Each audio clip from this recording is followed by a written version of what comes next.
দিন সহজ, দিন কঠিন নয়। লাইসাদ্দা দিন আহাদুন ইল্লা গালাবাহু, কেউ যেন দিনকে নিজের উপরে ভারী মনে করে না নেয়। প্রতি রাতেই এত আয়াত কোরআন মাজিদ পড়বো, এত রাকাত সালাত আদায় করব, যেটা তার পক্ষে 2 দিন 3 দিন পরে সহজ সম্ভব নয়।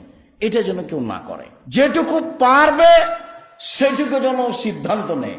এই কথা বলার পরে রাসূল সাল্লাল্লাহু আলাইহি সাল্লাম বলছেন, ফাসাদ্দেদু, পৃথিবীর মানুষ ইবাদতে মধ্যম পন্থা অবলম্বন করো।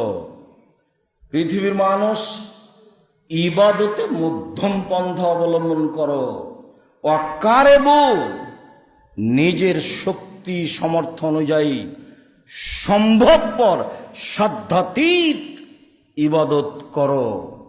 ও আবশেরু, আল্লাহর পক্ষ থেকে সুসংবাদ গ্রহণ করো।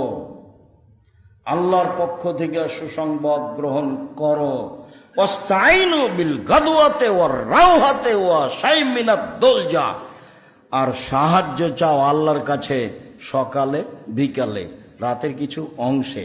সকালে বিকালে, রাতের কিছু অংশে। সকালে বিকালে, রাতের কিছু অংশে। সকালেও জিকিরে থাকতে হবে।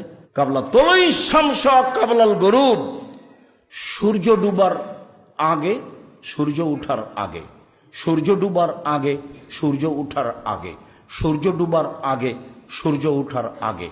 সূর্য ডুবার আগে আল্লাহকে ডাকা কাজটা কঠিন। তখন সবাই ব্যস্ত থাকে, দোকানপাটে থাকে, ব্যবসা বাণিজ্য নিয়ে থাকে, চায়ের স্টলে থাকে। এটা খুব কঠিন। সূর্য ডুবার আগে, সূর্য ওঠার আগে, ফজরের সালাতের পরে, এটা মানুষের জন্য কিছু সহজ। রাসূল সাল্লাল্লাহু আলাইহি ওয়াসাল্লাম বলছেন, আল্লাহর কাছে সাহায্য চাও। কি চাও? সাহায্য চাও। ওয়াস্তাইনু বিস-সাবরি ওয়াস-সালাত, আল্লাহর কাছে সাহায্য চাও সালাতের মাধ্যমে, ধৈর্যের মাধ্যমে। সালাতের মাধ্যমে, ধৈর্যের মাধ্যমে চাও, অবশ্যই দিবেন। হয় যেটা চেয়েছো সেটাই দিয়ে দিবেন, আর না হলে আর একটা বিপদ আসছিল, তুমি বুঝতে পারোনি, চাওয়ার কারণে ওটা ঠেকিয়ে দিয়েছে। আর না হয় বিনিময় পরকালে দিয়ে দিবেন। তো এখন যদি নগদ কবুল হয় তাহলে আমি বুঝলাম ঠিক আছে, আর যদি আর একটা বিপদ সরে যায় তাহলে আমি তো বুঝতে পারলাম না, তখন আমি ভাবলাম যে কবুল হয়নি।